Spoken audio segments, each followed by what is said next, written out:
Yeah.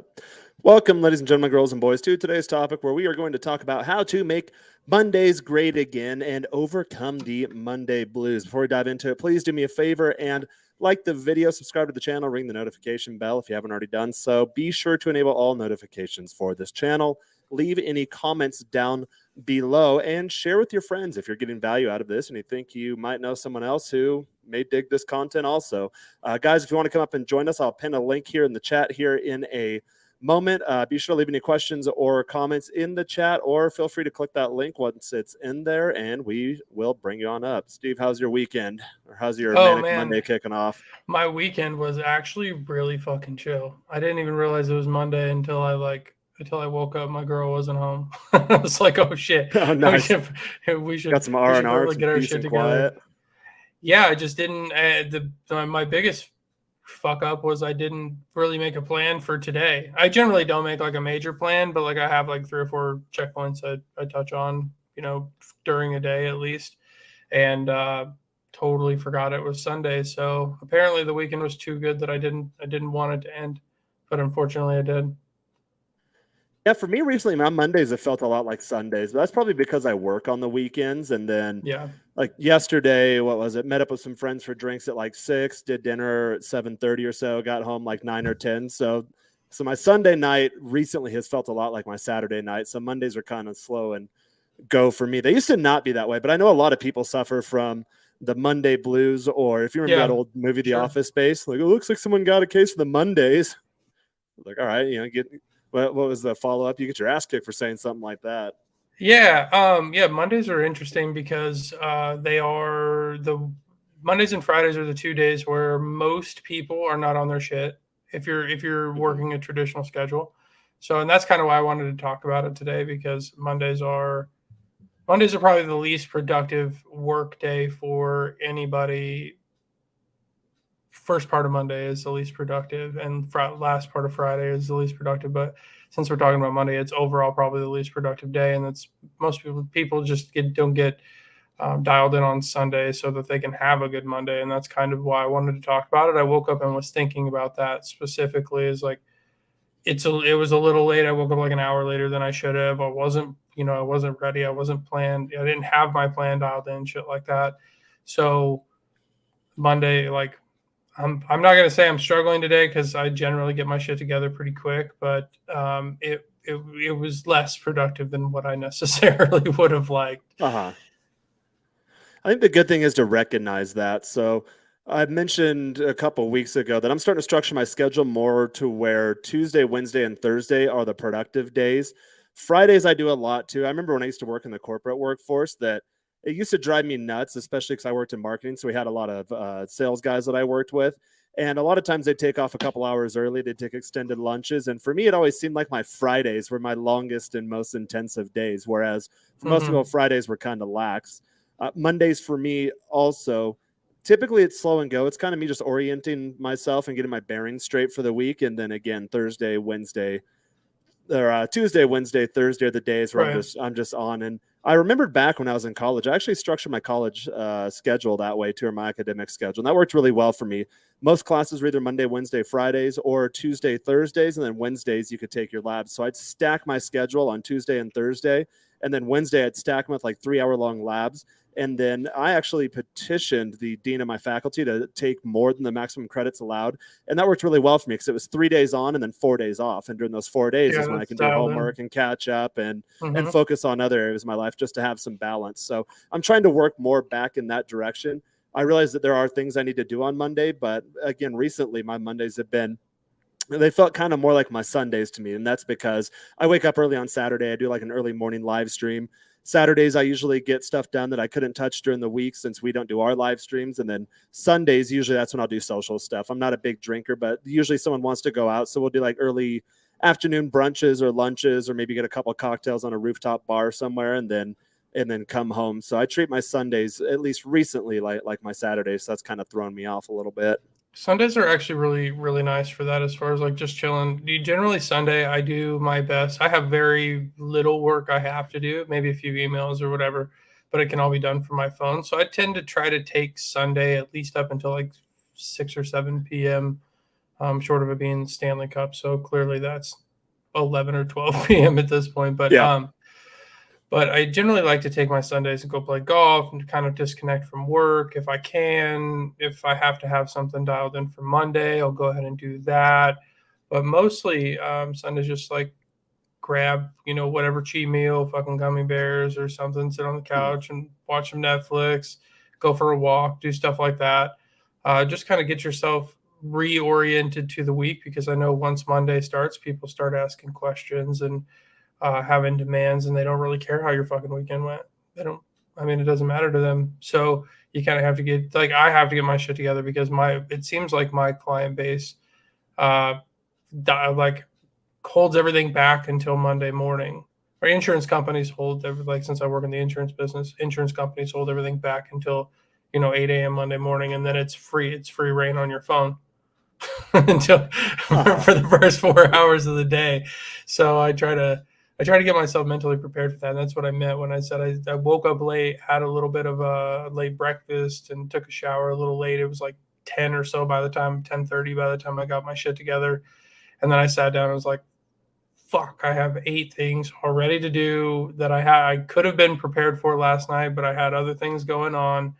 And yeah, that's it. I mean, It seems that Sundays serve more as kind of a me day for a lot of people. And I know historically, at least in the Western culture, now we follow the religion of science and mental illness, and we replace what used to be traditionally religion with all sorts of other things, American football during the fall type season, fall and winter seasons. But Sundays, it seems like it's kind of a rest day for a lot of people. And I think that's maybe why Mondays, a lot of people may be off, because you're task switching and you're rapidly task switching. I think for the traditional people, like, Mondays are kind of slow and go. Tuesday, Wednesday, Thursday, more of an all-out valiant, balls to the wall type effort. Friday, you're kind of unwinding. Saturdays, usually you'll do stuff like do your grocery shopping, do whatever errands if you have kids, whatever sanctioned sports or group organizational type activities. Maybe if you're single, that usually Saturdays when people go out and they turn up and they kind of let loose a bit, and then Sunday's kind of more of a recovery day. So I think it's that stark contrast between Sunday being a lower energy, lower productivity day, and then all of a sudden you go into Monday and you're expected to suddenly switch back full throttle into the swing of things, and that's often difficult for a lot of people. Well, that which is in motion stays in motion, or whatever that fucking saying is, right? It's if you're it's Sunday is Sunday, and if, for lack of a better term, I know this probably isn't going to sit well with people, but Sunday is a momentum killer. Yeah, it really is. It's a momentum killer for your progress or your week or whatever. That's why I said number one, cheat meals. If you're on a diet and you're crushing it, and Sunday you're like, fuck it, I'm gonna have a pizza, that's going to kill your progress. And I'm not saying don't do it. I'm just saying realistically, it kills your progress, right? At least temporarily, because you like, for me, I'm in this mindset all week long. I'm turning and turning and turning and turning, and all of a sudden I'm like, fuck, I want a Casey's pizza. I'm gonna go eat that shit. And then Monday I'm like, fuck, now I'm starving because I just cranked my carbs up and yep, right. That. So you're like, God damn it! Now I got to restart this whole thing, or at least I got to start this back up, because I don't care anymore about the restart or whatever it happens. But I feel like the ticket is to make Mondays great again is actually to moderate Sundays almost up until like 3-4 p.m. if you can, 5 p.m. if you can, if you're a late night person, even 8 or 9. And quite possibly just do a little bit of work on Sunday evening. Especially if you're solopreneur or entrepreneur or business owner, do a little bit more work Sunday evening, so you can kind of adjust your mind back into that space. That way you'll go to bed thinking about it. You will have already been rested. Take Saturday night and Sunday or whatever, a full day for yourself, and then go back, get your momentum, at least get it rolling again. Because I think that first half of Monday, people lose, if you think about it over the course of a month, people lose 2 working days per month just to Monday mornings. Yeah, I think that definitely makes sense. And I know this morning I felt not off, but not 100% on. And that's because I did a bit of work yesterday morning and then went to the gym, had a really good workout. And then some buddies, one of the guys I hang out with here, he's going back to the U.S. for a bit. And I think he's going to go to Argentina from there. So we had a going away party for him. Not really a party, more like just a little shindig, just a little get together, just real mellow kickback, had a couple beers at my buddy's house, and then went out and had some Korean barbecue. So like you said, I normally don't drink. So even if I just have like 4 light beers, not Bud Light, I did Amstel Light. But Yeah. so have a couple beers. And when I went to bed, I wasn't like 4 light beers, like the 85 calorie beers. It's not enough to like give you a buzz or anything. But even before I went to bed, felt absolutely fine. But I woke up in the middle of the night with a pounding headache, and I realized, oh, dehydration. I didn't hydrate enough. And then Right. the salt content from the Korean barbecue, which I normally don't eat that kind of food, kind of threw me off. So I woke up at 2 a.m, downed a bunch of water, took some electrolytes, slept in an hour and a half more than I normally do. So then again, I kind of started my Monday with that little degree of guilt, like, oh, damn it, Jaron, normally I'm up I did that too this morning. normally I'm up quite a bit earlier, and I'm feeling refreshed and ready to go, because normally Sundays are pretty chill. But also I realized that I need to learn to let that guilt go, because otherwise I'm just grinding all the time. I'm working all the time. I'm behind a computer most of the day. And then if I forego my social life, well, then that guilt will carry into the week. So I've mentioned before on this channel that my goal this year is really trying to strike that balance in my life in terms of fitness, finances, work, dating, relationships, seeing my family, just things that are important to me. And I'm getting better at that, but I'm still trying to structure that. And I think, like you mentioned, that Sunday is a momentum killer. And the key to any success in life is momentum. I say this all the time you and I've worked together in startup capacities or entrepreneur business type capacities, where a lot of times you'll get your first big deal, or you'll start getting some sales coming in, or on the marketing level, okay, the leads are converting through the pipeline, and then all of a sudden you have your sales conversion path defined. You're like, all right, now we got it. And the tendency of a lot of people is to go out and celebrate. And then I always say, okay, make sure that once you start getting those wins, that's not time to pull back and celebrate, because you have momentum. You've put in all that front end effort. You gotta hit the gas, yeah, all of a sudden you have momentum. You want to hit the gas. You want to put that throttle or the pedal to the metal. And I think on a weekly basis, that's where a lot of people screw up. It's like, once you start getting that momentum, it's like, okay, yeah, weekend's here, time to unwind. And then you have that uphill battle of starting in first gear and then trying to accelerate up again starting Monday. Yeah, and a lot of times in theory, it just pushes you backwards a couple of steps. So if you were to say, we're just using as an example, step 12 on Friday, then you're going to be starting truly at step 9 on Monday, because that weekend killed all of your momentum. It's not even just necessarily work, but if you don't go to the gym on the weekends, it can kill that.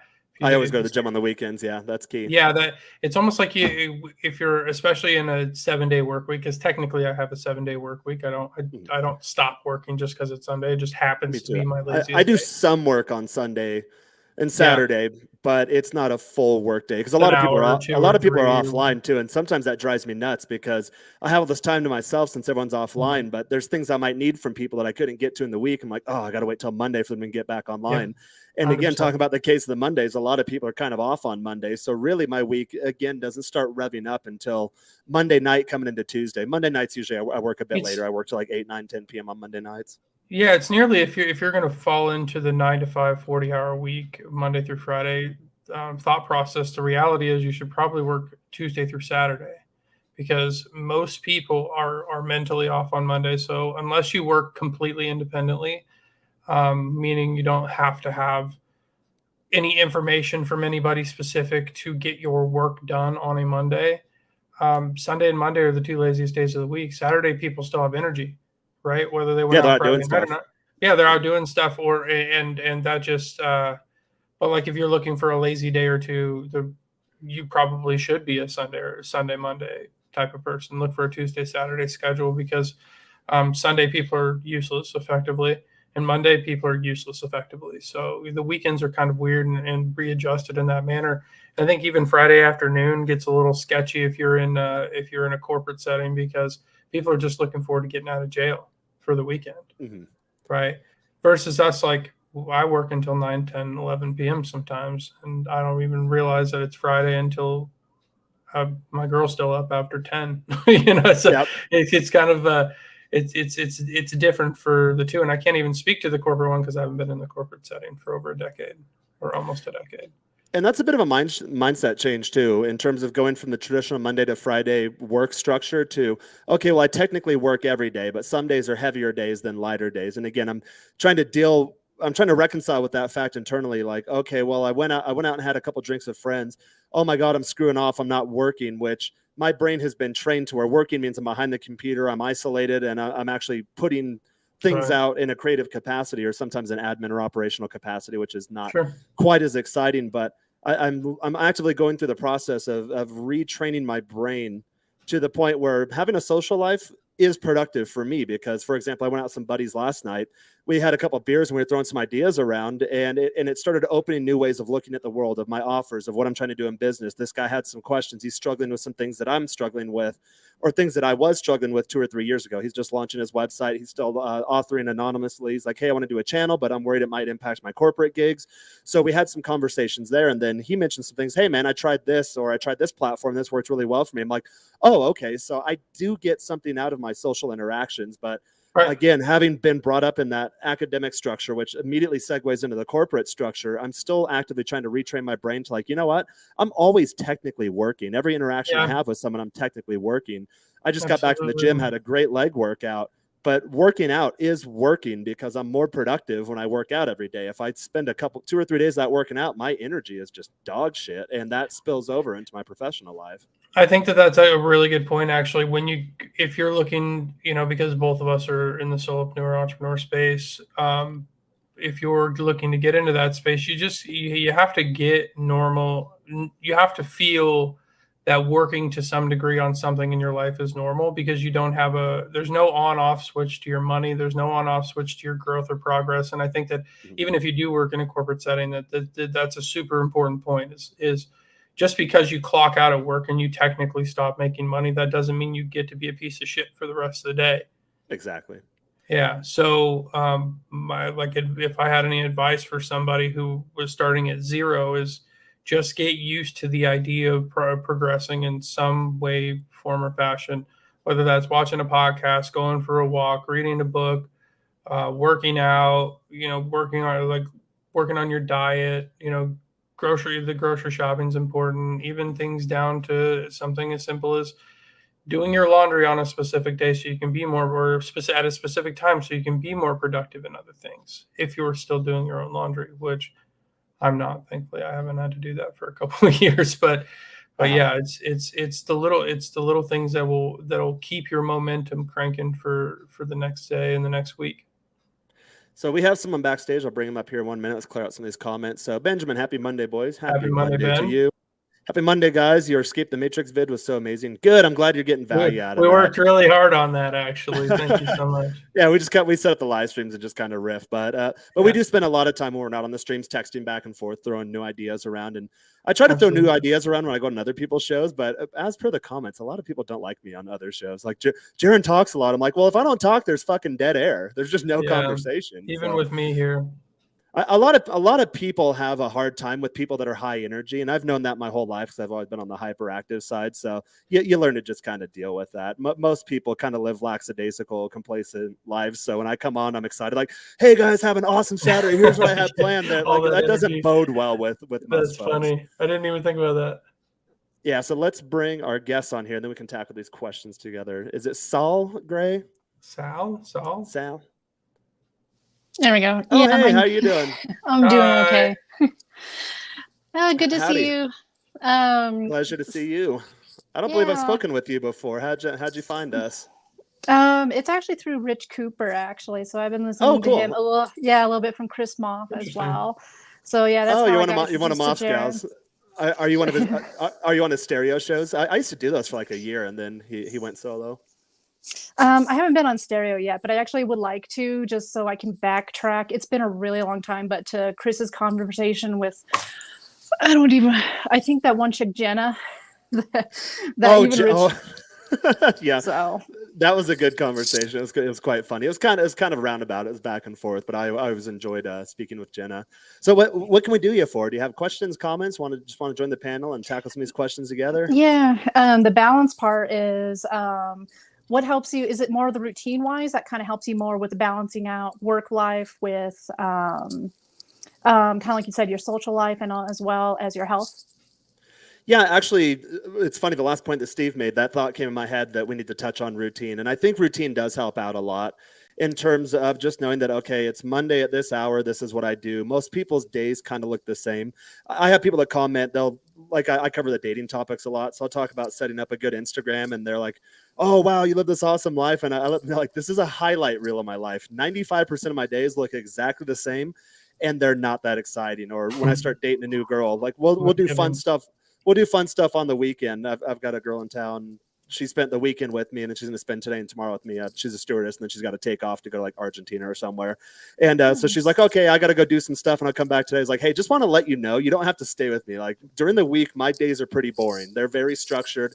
They look almost exactly the same. And I don't really leave the house that much except to go to the gym and then go to the grocery store. But weekends, again, I'm actively trying to work more of a social life into my schedule and be very diligent about that. Like, okay, I don't have to work all the damn time.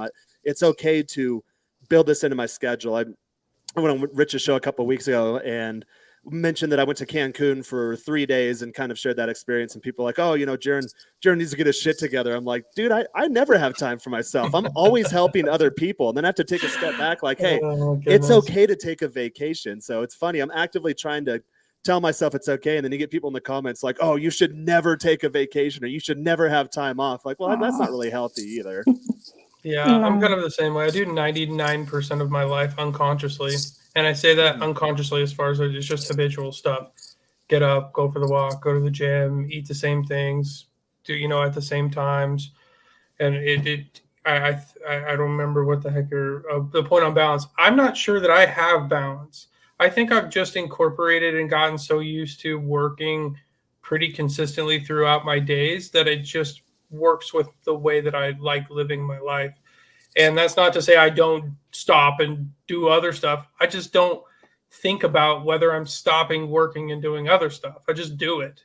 And then I go back to what I'm doing afterwards. So it's I think it just took a really, really long time for me to be okay with, you know, the rate, whatever you want to talk about, rates that you like to work versus not work. Like people want to stop themselves at 7 p.m. because some people have kids and they have to spend time with kids and stuff like that. And that's fine. But for somebody like me who I live with my girl and I work from home, I can pretty much do, I guess, freedom wise, I can do whatever I want. So I just, for me, it's just I prefer to work more than not on balance. I think my balance, I feel kind of weird if I'm not trying to do something. I don't feel guilty though. I think that's a big difference. Is I am okay with the fact that I like to work as much as humanly possible because all the stuff that I do, I like doing. So I would rather. I was going to mention that for you. I would rather just do the stuff. You've structured your life in a way to where you enjoy doing what you're doing. You mentioned on earlier streams like the sports gambling, the golfing. Yeah. I'm kind of the same way. Years ago, I had to mentally reframe my thoughts to where working out during the middle of the day, that's actually productive. When I worked in the corporate world, they used to go nuts. Like, oh, well, you go to the gym every day at lunch and you're not dedicated. I'm like, okay, well, half the team goes to lunch every day and they spend like 2 to 3 hours at lunch. Or the smokers, they go down every hour on the hour and for half an hour. It used to be the joke when I was in government. So I'm in the office early.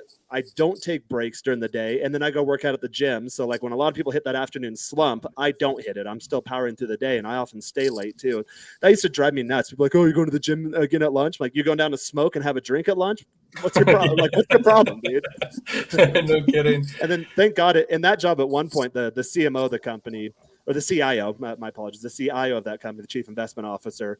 At one point, he started going through a divorce, and he's like, hey, like, I need to get in the gym. He's like, do you want to be my gym partner? So the minute the CIO became my gym buddy, all of a sudden, no one had a problem with me going to the gym during lunch anymore. And that was back in the corporate days. Funny. Yeah, I mean, prior to this stream, I was watching other people's streams on the golf betting for Thursday because I do that for money. So I can't complain that I got to do that or researching baseball stats like, oh, shoot me in the foot, you know. Go ahead. I was going to ask, Saul, are you in an office right now or a home office? Or? Yeah, currently in the office. So I'm working as well, you know, kind of having the Monday slumps as well. So definitely it was I think, good timing for you, Jaron. And funny story, I forget how long ago you told the story of your ex with the killing the raccoon or whatever. So the crazy one? Yeah, the BPD chick. So every time I see a raccoon, it's like, okay, I think of you. Yeah, So it was a skunk actually. That was really funny. I'm like, Flora, what happened to the skunk? She's like, oh, I poisoned it.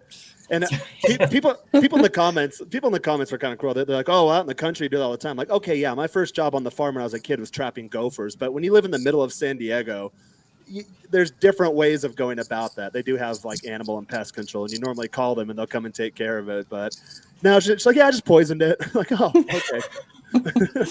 I missed a whole 10 seconds, and all of a sudden we're killing animals. Yeah, poisoning skunks. That's funny. So yeah, and we got the skunks out here too. But yeah, what do you do for a living, if you don't mind sharing? And of course, if you want to keep that close to the vest, you don't have to. no worries. I'm an accounting manager. I'm here at UNM Rainforest Innovations. We are the tech transfer office for UNM. So I was promoted into this job. And before I was disclosures and agreements coordinator, where we take in all the inventions from the staff and faculty of UNM, and we work on getting patents on them and commercializing them. And so now I do the financing behind all that, and then also cool. pay out. Yeah, I pay out our royalties to our inventors. Do you enjoy doing what you do? Love it.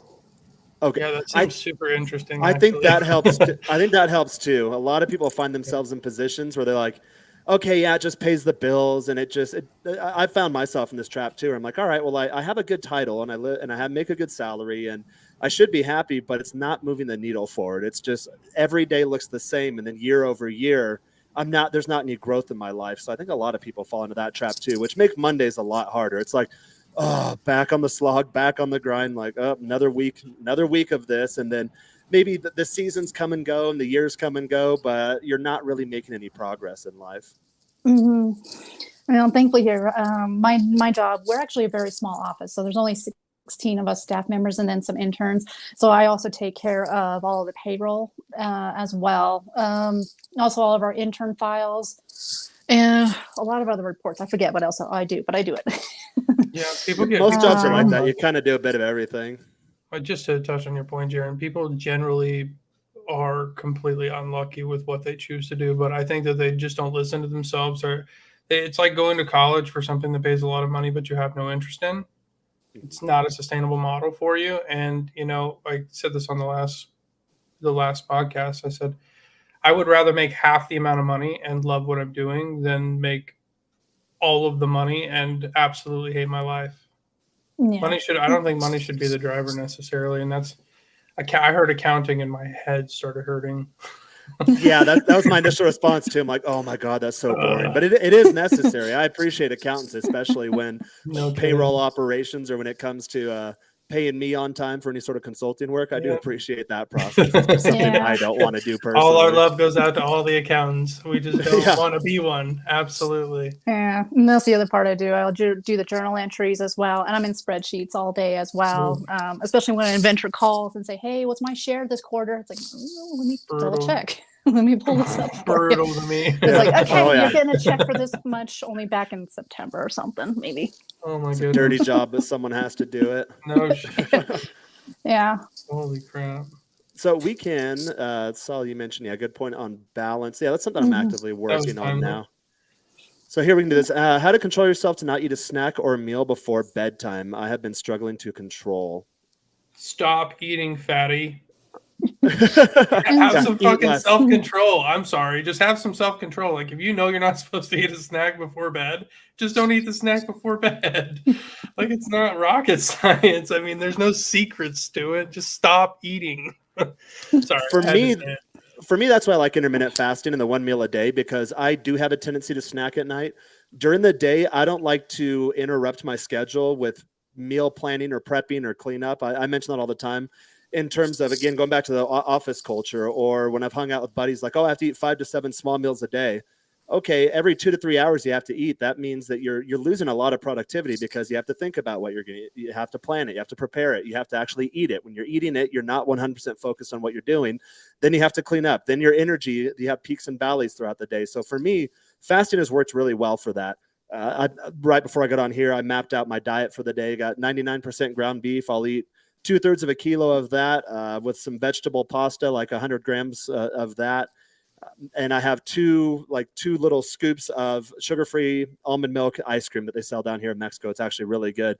Mapped out my diet, so that's like 1,600 calories. Well, the ground beef alone is going to make me very, very full. So when I have like the two little things of ice cream, by the time I go to bed, I'll be stuffed. So that satisfies my snacking urge. I do the one meal a day type thing, and I'll still end up in a pretty hefty deficit. This one is a good one too. When you're trying not to eat, drink water. Most people don't get enough anyways. I've got some tricks. For example, if I get a sweet tooth, I'm drinking Diet Dr. Pepper right now. I know it's not the healthiest thing. I used to be a smoker, like pack-a-day smoker, but I do the vape. Like nicotine by itself is not bad for you. It actually has some neuroregenerative benefits. I think it helps against Alzheimer's and like mental aging or some stuff like that. And dementia and mental acuity goes up. Yeah. I'm not telling kids to go out and smoke, but it also curtails your appetite, which works really nice. So a lot of times when you think about why you snack, a lot of times it's the oral fixation component. So I drink at least 7 liters of water a day. I'll have like a diet soda every now and then.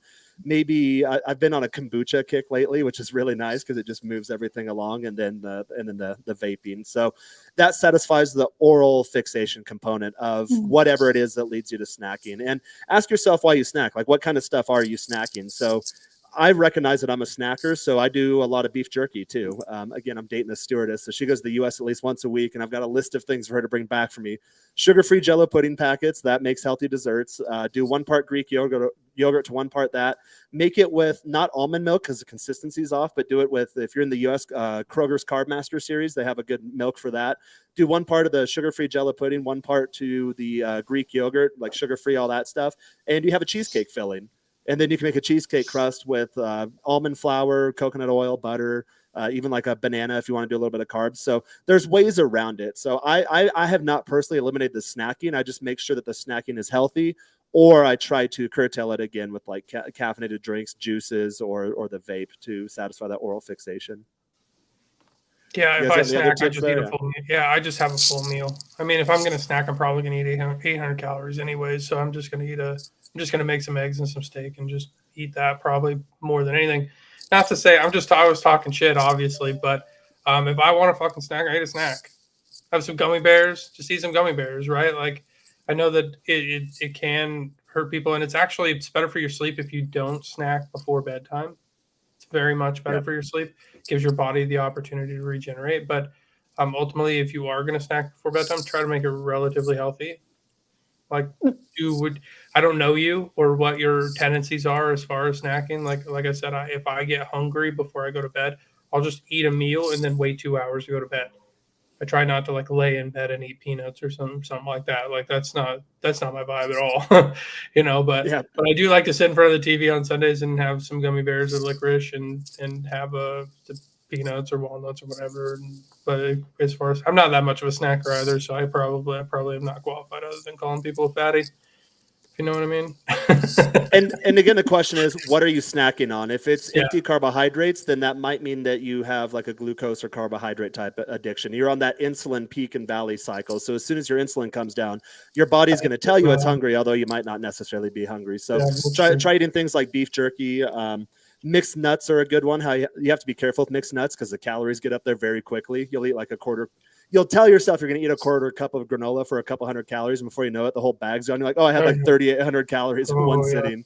Like you're in a or any version of a nut, like a cashew or a walnut or a pecan or something like that. You only want to eat a little bit of it, and you end up eating the whole container of them, and it's like 2,500 calories for a little dish. I like dark chocolate a lot of times too.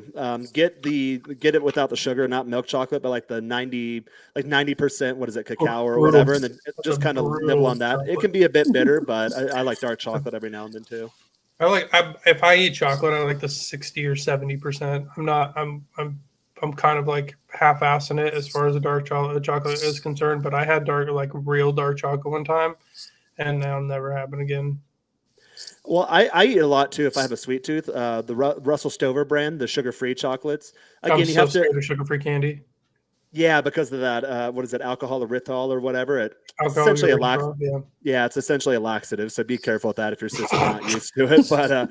But thank God in the U.S. back in the day, I'd only find that in the South or areas where there was high high incidence of obesity or people being overweight. Now it's everywhere in the U.S. and here in Mexico. Thank God people are fat here now too. So you can find it anywhere, which is pretty nice. Yeah, those sugar-free gummy bears got me twice in a row. I thought I had a bad dinner and I crushed a whole bag of alcohol urethral-based gummy bear. I can't remember what the artificial sweetener is, but it's 0 calorie. And I had a whole bag and read something online that said you should only have like 8 of these. I had like 60. Oh man, what pure a disaster. laxative. What's your guys' awesome. recommendation on portion control on meals? See, I tend to just eat less times during the day. I don't think that eating more and less at each meal is necessary. Or like, I wouldn't recommend somebody to go and eat 500 calories 5 times a day. I would just say eat 2,000 calories once a day, or eat 2,200 calories twice a day, or something like that. Because it just eating that many for a normal human. I mean, I'm 6'2", 225 pounds. I need about 25 to 2,700 calories a day. If I were to eat smaller portion meals over throughout the day, it would be like 500, 600 calories. And that's just too many times for me to eat and be productive. So as far as portion control, I think the portion is eat once a day and eat a big meal until you're not uncomfortable, but you don't want to eat anymore. And then you don't have to worry about the rest of it. Do you know what? This is really funny. I haven't done this before. It might make for a good clip. I'm going to share the reviews for the sugar-free gummy bears. They're so funny. let me share my I hope that answered your question, by the way. Yeah, is it up there? So a lot of it's in Spanish. Oh, dude. This is not a warning. This will cause your rectum to enter turbo mode and empty your entire life out of your rear. You can try eating these in moderation. You can try waiting days between eating them. It does not matter what you try. They are inevitable. They will destroy you from the inside out. On the plus side, these are the best laxatives you can buy. Seriously cleanses the entire colon. Want to lose 5 pounds in 5 minutes? Just eat a bunch of these and wait for the results. So I can post this in the chat, but yeah, go on Amazon, look up, the brand is Haribo. Look up Haribo sugar-free gummy bears and read the reviews. I did. The Albanese ones are the same way. The Albanese gummy bears that's the ones that I had. And I'm telling you, I bought 2 bags of them thinking that I crushed it, that I found the secret. And the reality was they're gummy bears that made me lose water weight.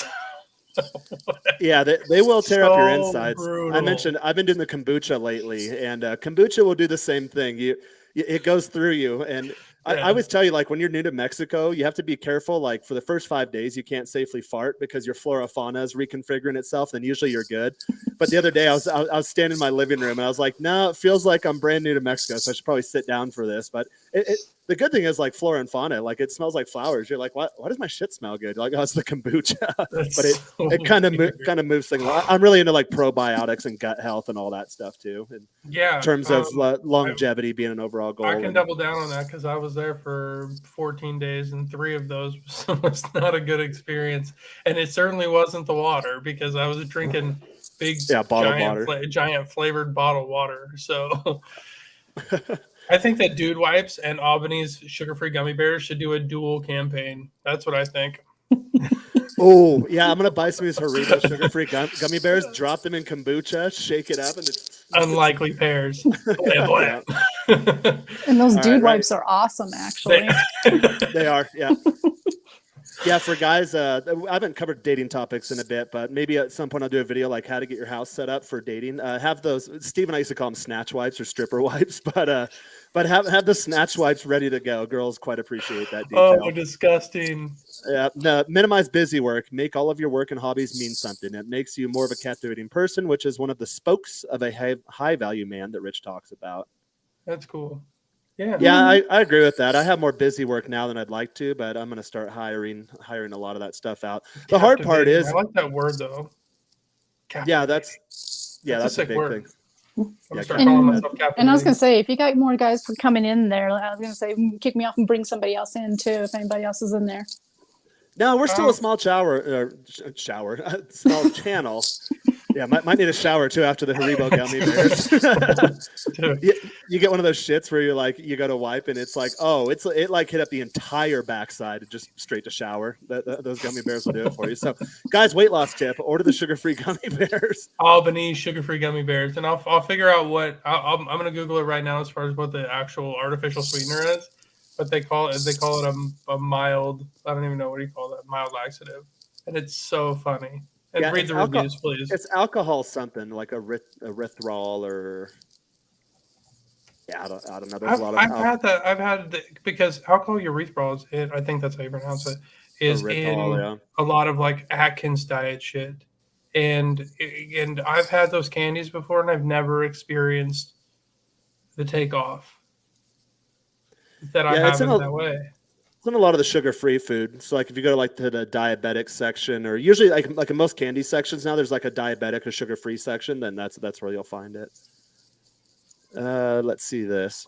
When trying not to eat fruit or drink ginger tea. Yeah, I'm a big fan of the ginger tea too. I also sing a lot. So I take it's like a eucalyptus mint syrup. I take that every day, and then you throw it back with like a ginger tea with some lime or like a bit of cayenne in there. Flowery.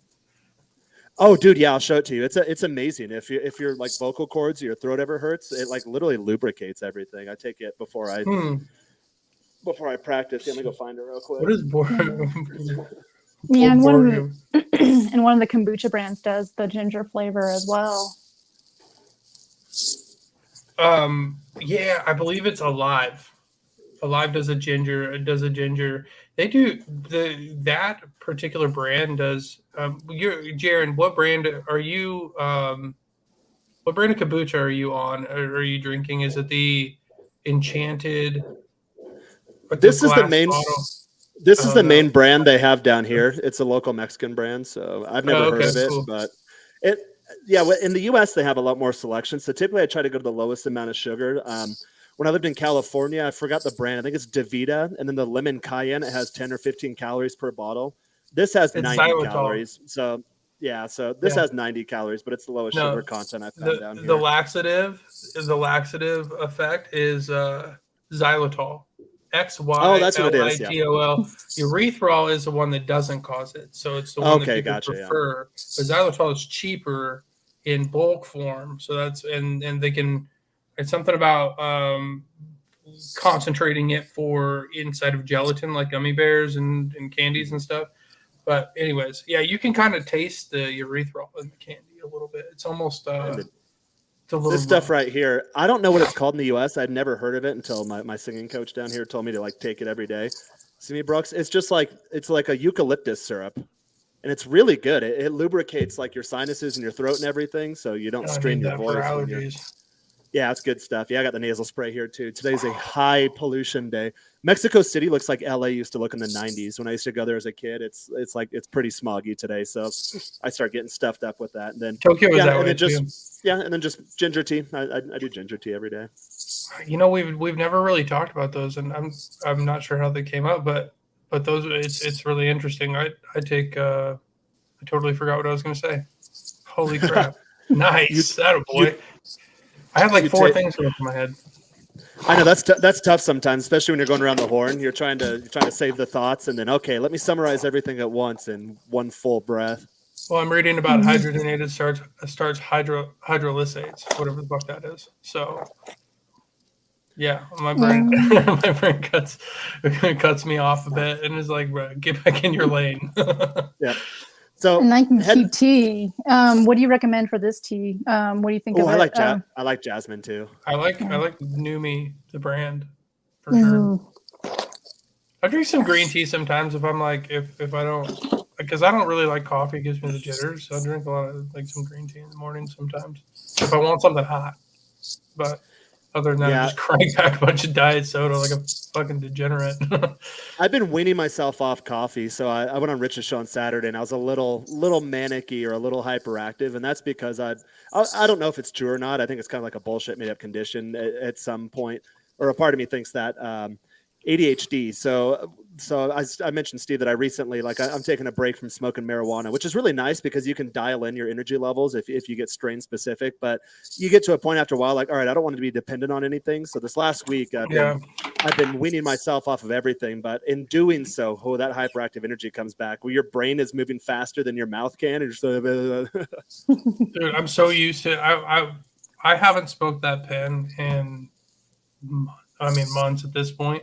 But when I did, it's like I have the hyperactive brain too. I don't necessarily come across that way, but that stuff made me like almost stupid. Like I would forget my keys 6 times when I walked into a room. I'd forget half of the shit that I needed at the grocery store. We're talking like a list of 7. Like this wasn't even an impressive list of groceries that I would forget. Or I'd sit at a stoplight 10 seconds too long, and then I was just like, I'm pretty fucking useless on this. Let's go ahead and get this back together and go back to being sober. I would stop. I would completely stop talking when I would smoke. So so anytime you want to get a girl to shut up, there you go. I tried that with my girl, and she ended up falling asleep and telling me her blanket at arms or some weird shit like that. It's like I don't need to give this chick any more stuff. That's tough down here because Mexicans really like their speedy sativas, and it's hard to find like a good indica here. So you'll split a spliff with a date or something, and then she gets yapping. And for me, it gets my brain hyperactive, but my Spanish kind of sucks when I smoke too much. So I'm just sitting there, I can't respond. I'm just like, I can process everything, but I'm just like, all right. It turns you into me is what it does. It's like, when's she gonna get the context clues that I don't want to be in this conversation? That's why you get the Girl Scout cookies or the Jack Herrera that you like.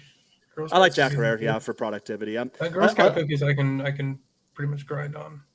I'll probably smoke this next week, and I just picked up my Rufus DeSol tickets, but it's Sunday night, next Sunday night, so I'm sure my Monday, talking about Case of the Mondays, I'm sure my next Monday will be a bit rough. Saturday. Sunday night, who puts a concert on Sunday night? Well, they're here on a music festival. I think they're in Guadalajara or somewhere nearby Mexico City on Saturday, and then they're doing a show Sunday night in Mexico City. More intimate venue. I'm getting older now, so like I do enjoy music festivals, but I like the intimate venues. Tickets are a little more expensive, but when you can actually see the artist and experience the music up close and personal, that's way better. I kind of dig that, yeah. Although after those types of shows, usually I'm kind of riding high, like not from the substances, but from the actual environment. So next Monday, I might actually be on point because I do enjoy live music quite a bit. Yeah, I've noticed lightens up your soul a bit. Yeah, the comedy shows, it's smaller comedy joints. I really like that. Like just a single person on stage, no craziness, nothing real loud, but like a stand-up comedy or even a talk, like a TED Talks type of talk. Or something like that with maybe a couple hundred people or a few hundred people. Number one, the lines aren't as fucking long. You don't have to spend 4 hours waiting to get into a concert. Went to a Jelly Roll concert last year, and that was probably one of my favorite concerts to go to because it was at where I live in Kansas it was a reasonably small venue. But then like the Joe Rogan show that I went to last year as well, that was fun, but I was like stuffed in a corner behind a post where I couldn't actually see the guy. And like it took 45 minutes to an hour to get seated. You couldn't have your phone. And it was just an absolute nightmare. So I agree with you as far as like going to shows like that. Real, like way better quality experience. I mean, I guess going to a Joe Rogan show, I can't really complain, but going to one with 200 people, I'd rather spend $1,000 on the ticket and be able to sit in the 8th row or something like that and have him talking. Yeah, the last concert I went to was at a venue here, kind of like a large sports venue, but it was an enclosed space. And I remember when I lived in Houston too, going to those concerts, but the acoustics are kind of off. There's so many people, and there's like 30, 40, 50,000 people. And you don't even hear the bass in the stage. You hear the echo, the reverberation from it slamming off the back of the bleachers and then coming back towards you. And as an audio guy, it kind of throws you off. Everything seems kind of out of sync. So I prefer the more intimate venues. Here's a thought that popped in my head in terms of avoiding the Case of the Mondays or the Monday blues. A lot of people don't do stuff that they necessarily want to do on their weekends either. Maybe they don't do things, or they're doing too many things that they consider productive. I've mentioned this before, like I hate yard work. And I remember, again, this was something I had to retrain in my brain years ago. It's like, why would I spend all day Sunday cleaning my house and doing yard work? I'll just hire someone to do it. Or Steve, you mentioned doing laundry. I'm like, I haven't done laundry in years. My cleaning lady does it for me. And if I need to get something dry cleaned, then she'll take it she'll take it out and then she'll pick it back up when she comes back to my place again. So that frees up my entire Sunday. So my Mondays, I've noticed, aren't as rough when I have my entire Sunday to myself, or doing things like going to the concert, seeing your friends, going to the live stand-up comedy shows. That makes your Mondays maybe a little less rough because you were able to unplug and have a bit of yourself to yourself for the weekend, rather than people like, all right, I have to slog through the work week, and then Saturday I got to take the kids to doubleheader baseball, and then Saturday night maybe I'll have some beers with the guys, or Sunday play fantasy football and drink all day, and then do some chores around the house to placate my wife. And then Monday comes and it's time for me to go work for someone else again. But really, in the 7-day work week, counting the weekends as working too, because you're not really doing anything for yourself. I think that can make Mondays a bit cumbersome also. That's true.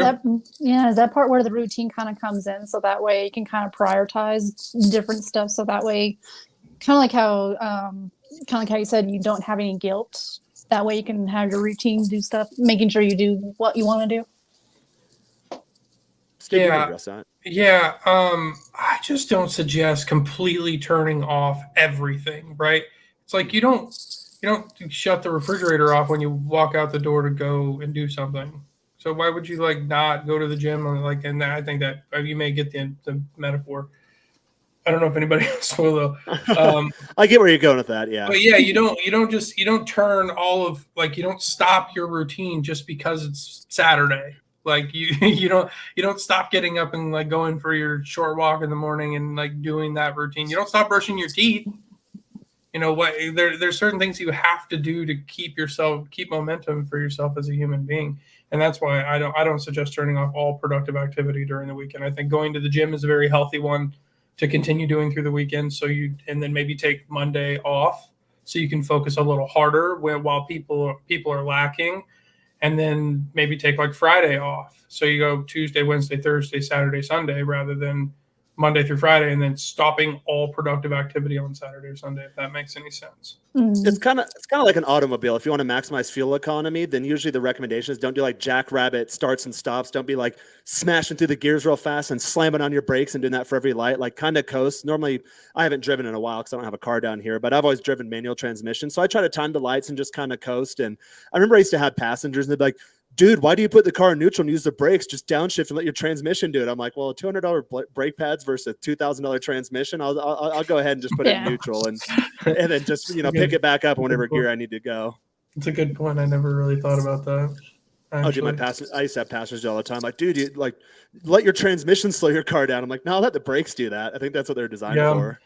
Yeah, I think that's probably my biggest takeaway from today is like not completely stopping momentum throughout your entire life and then having to kick that rock back down the hill. You just keep moving at a steady pace, and then take your mental breaks for yourself whenever you can. I mean, you can take a mental break for yourself on a freaking Wednesday. Like, it doesn't have to be Sundays, obviously, but. And that makes sense. Yeah, that was my takeaway as well. And same thing what Jaron said earlier about just balancing it all out too. Yeah, I'm the wrong person to talk to about balance. I don't know that I mean, I have it for me, but I can't tell anybody else how to balance their life out because, people are you more of an all or nothing guy? I don't know that it's even that. I think that I just have most of my life. I do, like I said earlier, I just have the stuff I like doing on a daily basis, and there's stuff I do once a week or whatever. But most of that just happens to be wrapped in work. I mean, look at what we're doing now. This is one of my favorite things in the whole world to do, is just sit and talk with people. And we turned it into work. We used to do this without it being work. So now we turned it into work. Look at us go. All the balance, right? So I think that I just tend to turn what I enjoy doing into work, and that makes me want to be better at it long term. And that just works for me. I don't think that even remotely works for most people. Right. And like I said, it's kind of a mental shift where I had to convince myself that, okay, going to the gym every day, that's part of work because I'm more productive when I do that. Playing guitar every day, that's work for me. Yeah, it takes me to a different time and place and I get into a flow state and I lose sense of myself, but that's good. You need to be able to do that because it kind of lifts you up and it carries you through for the more monotonous, mundane tasks that you don't really want to do on a day-to-day basis, which a lot of times my mornings look like that. So my mornings will be slower to go. It's like, I got to check emails and I got to respond to leads and I got to make phone calls and I got to set up these streams.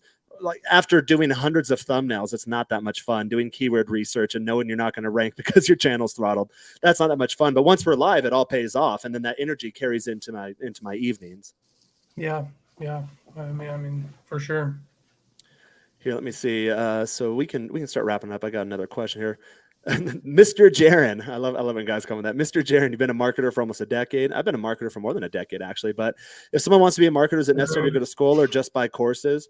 I'd say back in the day, pre-digital marketing, yeah, it was probably necessary to go to school. So I went to school at a different time. I was in college from 2005 to 2009.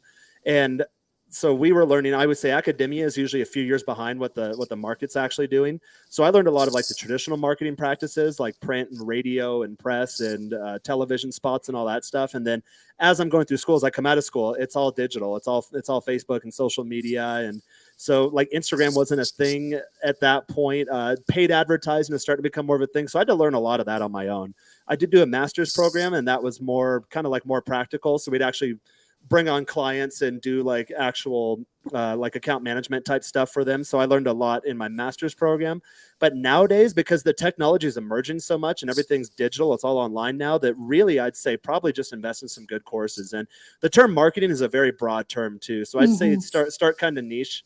What is it you want to do? Do you want to be like an SEO search engine optimization specialist? Do you want to be like a social media marketer? Do you want to be like an inbound guy, an outbound guy? What is it that you want to do? Do you want to be a content marketer? AI is kind of changing that a lot. So maybe if you were a traditional copywriter, that might be more difficult. But if you can actually learn the prompts and how to build out the workflows, that's where I'm at in my career. So I actually structure marketing organizations, which is why I have such a hard time on my channel sometimes, because I'm like, oh, I don't want to do my own thumbnails. I want to hire a designer, but there's so much lag time between me sending it out to them and then getting it back. It just makes more sense for me to do it all myself at this point, because I'm still relatively small as compared to where I'll eventually get. So I'd say probably, yes, understand what marketing means to you. What is it that you like to do? It's such a broad term, and then just start somewhere. And I'm actually working on a digital marketing 101 course. I'll put it on all the major course platforms. It'll have a lower price point. I'm not sure what that looks like yet. I have to do some market research and make myself competitive, make sure that I add more value for less of a price point, because that'll be kind of like an entry-level product, so people can get into the fold, get on my email list, and then as they grow, I can create more intensive, comprehensive products and then upsell them as their careers grow. So if you want, reach out to me, Instagram at Jaron Scott. Let me know that you're interested, and then when I launch that course, I'll send you a link for that. And again, that'll be a much lower price point as compared to some of my other courses that I'm working on. And that should give you a good starting point. It won't give you like in-depth strategies like case studies or anything like that, but it'll give you, really, you'll just understand kind of what the term marketing entails and what all of that means. So you kind of have to learn a new language when you first get into it too. Like you have to know what ROI is. You have to know like how to look at analytics and how to analyze them and make inferences. So learn how to read vast data sets and know, okay, well, this is where the bottleneck in my funnel is, or this is why this is occurring. So it'll be like I'll probably call it like a marketing 101 type course, but it'll be very comprehensive, but it won't get in depth into specific strategies for specific cases. And also, depending on where company you're going, will kind of determine, they'll actually maybe state out what they require. Yeah. And sometimes the companies will budge on that. Sometimes they don't. Me as an example was my position that I'm in, they wanted masters, but I only got a bachelor's. And the reason why they moved that marker for me was just because I performed as well as a master's degree. So there's places where you don't have to have it. You can just work up to it. Other places, they won't be exceptional. The other thing with the university that's either good or bad, I'm not sure. There was always a rivalry between us accounting students versus the marketing students. So sometimes the rivalry is fun, but not always. Well, sometimes too, they're looking, especially larger companies, more enterprise level companies, they're looking for very specific skills. So if you could learn a platform really well, like Salesforce or Pardot or some of the automated marketing engines, and a lot of times there'll be roles like, hey, we want like a Salesforce architect or like a Salesforce engineer or Salesforce analyst. So that still falls under the broader umbrella of marketing, but it's very, very specific as far as the skill set. And people actually pay a lot of money for those, depending upon, again, it's usually more enterprise level organizations that'll ask you to have proficiency in very specific softwares or platforms. So that being said, we're coming up on the hour, so we can go around the horn, wrap it up real quick. What are you guys up to? Where can people find you? Sign off, and then I'll bring it on home. Go, ladies first. Well, thank you. Actually, I don't have a platform or anything like that. Yeah, nothing to sell. Just Just popping on Yeah, in. well, I'm just a long time listener. Thank you for letting me have my little bits. I had a couple questions, and thank you for answering them and bringing me on. That was very sweet of you. So thank you. Yeah, thanks for 100%. joining us. Absolutely, we love that. Steve, your 2-second sign off. Yeah. Just I IG Esteban the Bold, same on Twitter. Sorry. And I guess if we had a word for the week or word for the day, it's momentum. You know, momentum. Yep. Just keep your momentum throughout the week, and you'll be fine. I think that's a good way to summarize it in terms of getting around the Monday blues. Make sure you have some momentum in life, some sort of structure, some sort of routine. Don't feel guilty for affording yourself the freedom to enjoy yourself a bit, but make sure that you're not taking your foot off the throttle. And I think that's some sage advice in terms of how to manage your Mondays. And for me, you guys, well, it's my channel. You probably know who I am. So if you have any questions, comments, anything at all, be sure to leave them down below. Like the video, subscribe to the channel, ring the notification bell. Make sure you enable all notifications from this channel. Otherwise, you won't be updated as far as when we're releasing new content. And then share with any friends if you know someone who might get value out of this. If you want to take it to the next level, you're looking to level up in all areas in love and life by building lives worth living and loving with a group of like-minded men. Well, the top 10% group is where to do it. It's a $9.97 lifetime price point. It's me, myself, Rich Cooper, a handful of other top 1% generals that manage that group. We have a lot of participation in that group. There's a lot of activity there. We've gotten some really cool guys that have come on board recently. So we're hoping if you're listening or watching that you'll be the next one. Instagram at Jaron Scott. Send me a DM if you want information on how to get there. There's also a link straight to the paywall down below in the description. So feel free to join. I'll get back to you the minute I get the notification, get you in there, introduce you to everyone, and get you set up. And that's how you can really take this kind of stuff to the next level, whatever areas you may need help in your life. That being said, I want to thank everyone for stopping by. And until next time, we shall bid you all farewell.